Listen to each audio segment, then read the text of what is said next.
Söz yox ki, Ramiz müəllim 20-ci əsrin ən böyük dövlət və ictimai xadimlərindən biridir.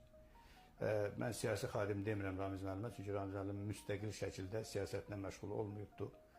Mən Ramiz müəllimə siyasi xadim yox, daha çox dövlət və ictimai xadim kimi xarakterizə eləmək istəyirəm. Dövlət xadimi olaraq Ramiz müəllimdə dövlət xadiminə, dünyanın ən məşhur dövlət xadimlərinə malik olan bütün müsbət keyfiyyətlər var. Dövlət xadimi iş növbədə necə olmalıdır? Qlobal düşüncəli olmalıdır. Yəni, baş verən hadisələri, daxildə, xaricdə və ətrafda baş verən hadisələri aydın təfəkkürlə təhlil eləməyi bacarıb, ondan lazımi nəticələr çıxarmağı bacarmalıdır. Ramiz müəllimdə bu dövlət təfəkkürü və dərin təfəkkür, mən deyərdim, var. Ramiz müəllimin dövlətçilik təfəkkürü hər bir dövlət məmurunun həsəd apara biləcəyi dərəcədədir. Oradan da çox dərin dövlətçilik təfəkkürü.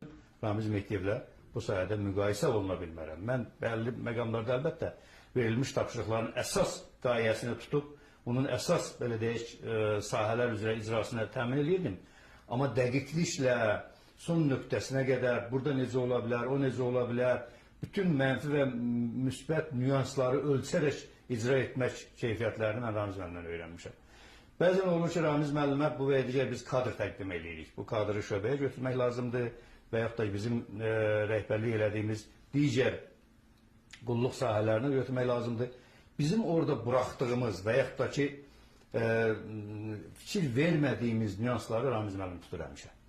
İnsanların tərcüməyi halında, insanların fəaliyyəti ilə bağlı bu və digər illərdəki onun tərcüməyi halındakı məqamları o qədər dəqiqliklə və ustalıqla Ramiz müəllim tutur ki, biz həmçə deyirik ki, Ramiz müəllimin senzurasını keçdisə, deməli, bu yaxşı bir dövlət qulluqçusu, yaxşı bir məmur olacaq. Sözün həqiqi mənasında Ramiz müəllimin yazılmamış və müəyyən olunmamış bir senzurası mövcuddur ki, o yalnız Ramiz müəllimin qəlbində və beynindədir. Yəni, bir delonu, hər hansı bir şəxsi şey, hər hansı bir əsəri, bir məqaləni, bir məruzəni, bir məktubu, müraciəti, yəni bu müraciətlər prezident üçün hazırlanan bütün o sənədlər Ramiz müəllimin baxışından keçəndən sonra cənab prezidentə gedir. Biz dəfələrlə baxırıq, dəfələrlə onu işləyən müəlliflər və onu redaktə edənlər baxır. Bu və digər nüansları tuta bilmirik, amma Ramiz müəllimin qarşısına keçəndə o nüanslar mütləq şəkildə tutulur və qeyd olunur. Bax, bu anlamda sözün həqiqi mənasında Ramiz müəllim çox dəyərli bir məmur, dəyərli bir, belə deyək, dövlət qulluqçusudur. Əlbəttə, Ramiz müəllimin elə xarakteri, xüsusiyyətləri var ki, onlar haqqında gələcəkdə çox danışılacaqdır, çox yazılacaq. İnsan var ki, onun fəaliyyətinin yalnız onun yaşadığı kəndə aidiyyatı var və yaxud da təmsil elədiyi rayona aidiyyatı var.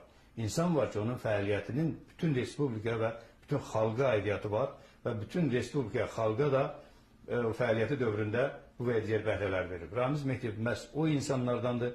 Mən əminəm ki, onun daşıdığı o İstiqlal ordeni, onun daşıdığı digər orden və medallar sözün həqiqi mənasında Ramiz Mehdiyevin tam haqqıdır, tam layiq olduğu qiymətdir. Doğrudan da Ramiz müəllim bir dəyərli, şərəfli həyat yolu keçibdir.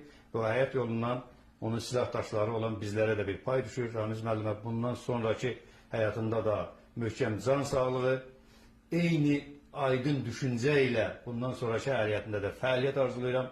Allah Teala onu ilk növbədə dövlətimizin, prezidentimizin qulluğundan əskik eləməsin, dostlarının yanından əskik eləməsin, ailəsinin başından əskik eləməsin və bacardığı, bildiyi o xidmət üçün ona həm fiziki, həm də intellektual imkanlarını əsirgəməsin. Bu qədər.